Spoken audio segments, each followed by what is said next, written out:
In the heart of Ghana, among the lush forests and golden lands, live a people whose greatness echoes across centuries: the Ashantis. The Ashantis are not just known, they are remembered. For power, for pride, for perseverance.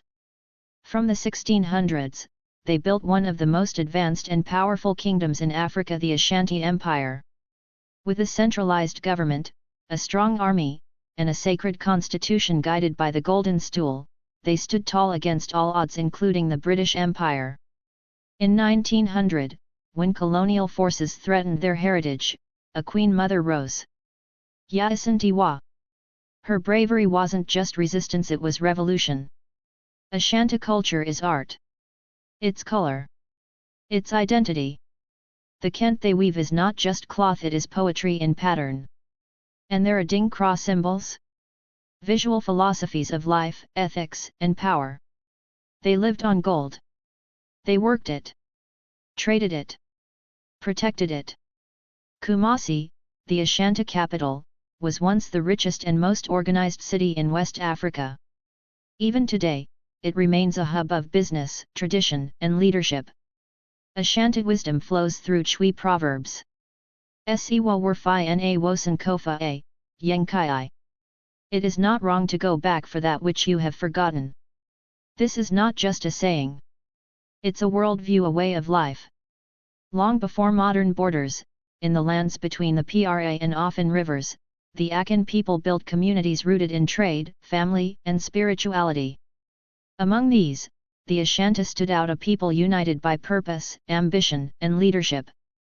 In the late 1600s, under the leadership of Osei Tutu and his priestly advisor Okomfo Anaki, the Ashanti Confederacy was born. With diplomacy, unity, and divine guidance, they brought scattered Akan clans together under a single vision and laid the foundation of what would become the Ashanti Empire. It was not just a kingdom. It was a revolution in African statecraft. At the heart of Ashanti identity lies a sacred object, the Sika Dwa Kofi, or the Golden Stool. According to legend, it was conjured down from the sky by Okomfo Anaki, not to be sat on by any king, but to hold the soul of the Ashanti nation. It was more than a throne, it was a contract. Between rulers and the people. Between the present and the ancestors. When the British demanded to sit on it in 1900, they didn't realize they weren't just asking for gold. They were asking for the heart of a civilization. Ashanti greatness is not only male. It is balanced. It is matrilineal. It is powerful in its women. Ashanti, the Queen Mother of Ahisu, is a symbol of that power. When male chiefs hesitated to fight the British over the Golden Stool, she stood up and declared, "If you, the men of Ashanti, will not go forward, then we will. We, the women, will fight." She led one of the greatest resistance campaigns in African history. But beyond Ashanti, Ashanti women have always played vital roles as queen mothers, advisors, warriors, traders, and culture bearers. The Ashantis were not merely warriors, they were strategists.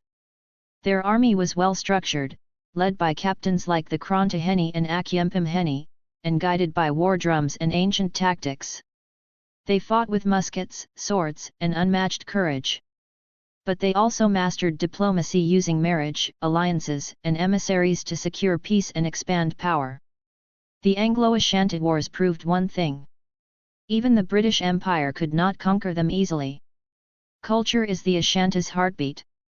Kent cloth, with its bold patterns and rich colors, is not just fashion, it's a statement. Each pattern speaks of royalty, of bravery, of intellect. Adinkra symbols are visual wisdom, concepts of unity, strength, destiny, freedom, faith. The Akwesiti festival is a celebration of ancestral connection. The Asante Hene, robed in gold and tradition, appears before his people, a living symbol of unity. Music and drumming? They're not just entertainment. They're language. They speak of history, of praise, of identity. The Ashanti believe in Niam, the supreme being, and in the power of Nananam Ensamanfo, the ancestors who guide the living.